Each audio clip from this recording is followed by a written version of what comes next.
Special items అయితే చేస్తుందన్నమాట. కొంచెం మన రిలేషన్స్ వస్తుందన్నమాట. ఫస్ట్ అయితే మనం రొయ్యల కర్రీ కోసం రొయ్యలు నీట్గా క్లీన్ చేసుకున్నాను. ఏంటంటే ఇది ఎట్లా అంటే పసుపు, నెక్స్ట్ వచ్చేసి సాల్ట్, నిమ్మకాయ వేసి ఒక 3 సార్లు బాగా కడిగాను.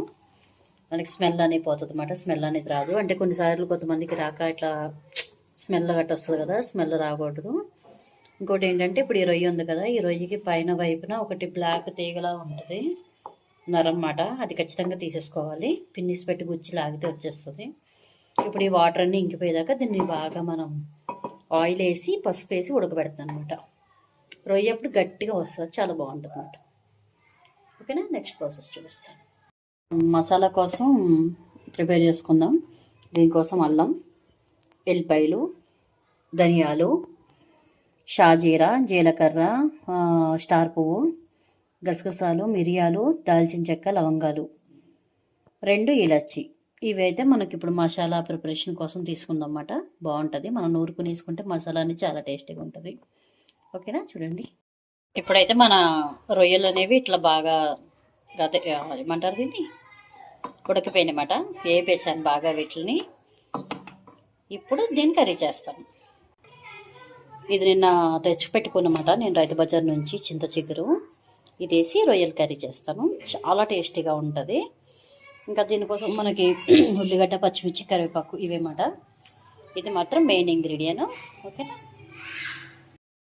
ఇప్పుడు ఈ చింత చిగురుని ఎలా అనుకున్నామంటే దీనికి మనకి చిగురు సపరేట్గా ఆకు వస్తుంది.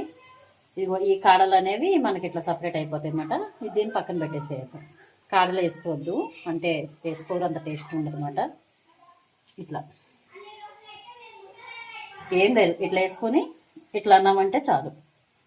కాడలు అనేవి అన్నీ ఊడిపోతాయి, అంతే. ఇది సింపుల్గా చింత చిగురు రెడీ అయిపోతుంది అన్నమాట. ఇందులో కాడలు అనేవి ఏరేసుకున్నారంటే అంతే, మన చింత చిగురు రెడీ. ఇప్పుడైతే రొయ్యలు కర్రీ చేసేస్తున్నాము. ఇది ఆల్రెడీ ఏపీ చేసి పక్కన పెట్టేసాను కదా. దీన్ని ఇప్పుడు ఉల్లిగడ్డ, పచ్చిమిర్చి బాగా వేపేసుకోవాలి. ఇలా కలపాలి. మనం సాయిబాబా టైప్ మాట, డైరెక్ట్ అటాక్.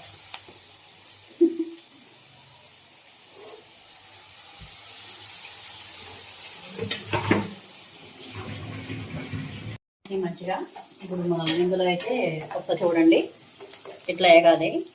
ఈ గిన్నె ఏంటి ఇట్లా ఉంది అనుకోకండి, ఇది ఆల్రెడీ మనం రొయ్యలే పెరిగింది అన్నమాట. దాంట్లోనే కొంచెం ఆయిల్ వేసి చేసుకోవచ్చు.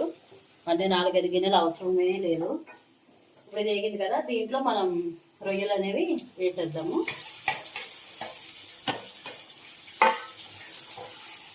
రొయ్యలు వేసేసి ఒక 5-10 మినిట్స్ బాగా వేపించేద్దాం. దీన్ని కూడా బాగా మగ్గిపోయింది, అంటే ఆల్రెడీ రొయ్యలు వేగినవే కదా.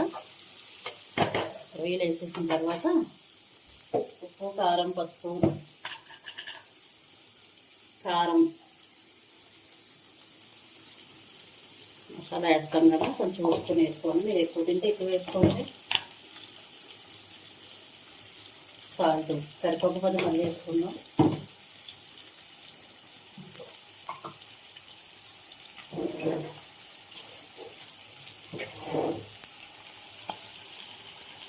ఇప్పుడు మనం మిక్సీ పట్టుకుని మసాలా ఉంది కదా, మసాలా ముద్ద కూడా వేద్దాం.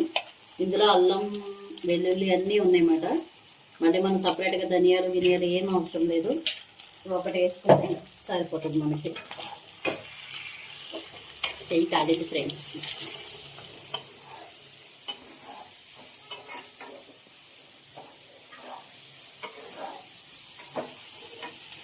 చెయ్యి కావాల్సింది పొడి పట్టుకుందామండి, ఎందుకంటే మరి దారుణం కావాల్సింది.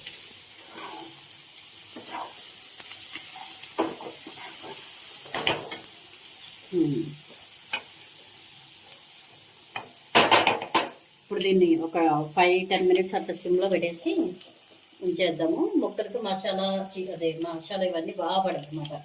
టేస్ట్ బాగుంటుంది. ఓకేనా. ఇప్పుడైతే మనకి మసాలా అట్ట మంచిగా కట్టేసింది కదా, దీంట్లో చిగురు అనేది కడిగేసుకొని నీట్గా వేసుకోండి. మామూలుగా బయట పైకి పోయేటో లేకపోతే అంతే. దీన్ని బాగా కలిపేసుకొని ఒక 5 మినిట్స్ ఆగాక వాటర్ వేసుకోండి. ఓకేనా? ఇప్పుడైతే వాటర్ పోసాను. ఒక 10 మినిట్స్ అట్లా చాలు. ఎక్కువ వద్దు, వాటర్ కొంచెమే చాలు. ఎందుకంటే ఆల్రెడీ అన్నీ వేగిపోయి ఉన్నాయి కదా, తొందరగా అయిపోద్ది కదా, సరిపోతుంది. ఇప్పుడు మూత పెట్టేసుకోండి. ఓకేనా? ఓకే. ఫైనల్స్ ఫినిషింగ్ టచ్ మాట. కొత్తిమీర అయితే వేసాను. చూసారా, ఇలా దగ్గరికి అయితే సరిపోతుంది మన కర్రీ. అంతే, ఇంకా ఆఫ్ చేసేసుకోవడమే. కర్రీ రెడీ అయిపోయింది. మన ఫ్రాన్స్ కర్రీ అయితే రెడీ అయిపోయింది అన్నమాట. ఇదిగోండి, టేస్ట్ చూస్తున్నాను. చాలా వేడిగా ఉంది. ఇప్పుడు తీసాను చూడండి. ఇంతే, చింత చిగురు ఫ్రాన్స్, చింత చిగురు పచ్చి రొయ్యల కూర. టేస్ట్ చూద్దాము.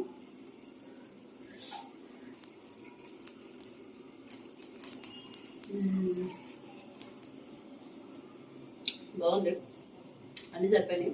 Okay, I love France. చాలా బాగుంది. ట్రై చేయండి ఖచ్చితంగా. చాలా చాలా బాగుంది. చాలా గ్రేవీ కూడా చూసారా, ఎంత కూర వేసుకుని ఎంత అన్నం తినేచ్చు.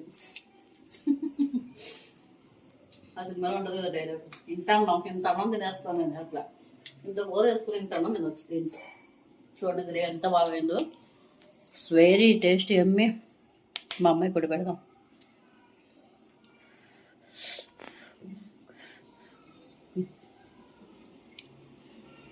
ఎలా ఉందా? తిన్నది చెప్పు, తినకుండా చెప్పు.